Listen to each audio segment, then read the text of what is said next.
নিরামিষ। আজকের আমাদের বাড়িতে হবে লাইডেন্টিকা পোনা মাছ দিয়ে মাছের ঝোল। কীভাবে করি দেখতে থাকুন। মাছটা ভালো করে ম্যারিনেট করে নেব। মাছটা ম্যারিনেট করে নিয়েছি। এবারে কড়াইটা গরম করে নেব। তেলটা গরম হয়ে গেছে, এবার মাছটা লাল লাল করে ভেজে নেব। কড়াই তেল দিয়ে দিয়েছি। এবারে সবজিটা দিয়ে দেবো। পেঁয়াজ, কাঁচা লঙ্কা, পাঁচফোড়ন দিয়ে ভালো করে ভেজে নিচ্ছি। টমেটো দিয়ে দিচ্ছি আর সবজিটা দিয়ে দিচ্ছি। একটু কষে নেবো ভালো করে, যাতে সবজিটা একটু ভাজা ভাজা হয়। এবারে নুন দেবো, এবারে ভালো করে কষে নেবো। হলুদ গুঁড়ো, লঙ্কার গুঁড়ো ভালো করে কষে নেবো। ভালো করে কষানো হয়ে গেছে, এবারে জল ঢেলে দেবো। 5 মিনিট ঢাকা দিয়ে দেবো।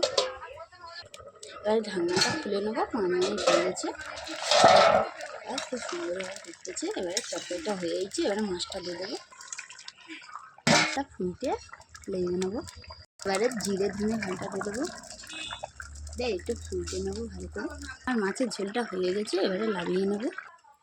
আমার ওল দিয়ে আলু দিয়ে পোনা মাছের ঝোল হয়ে গেছে।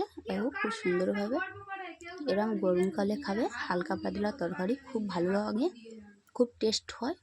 ভালো লাগলে লাইক শেয়ার কমেন্ট করে দেবে, পেজটা ফলো করবে।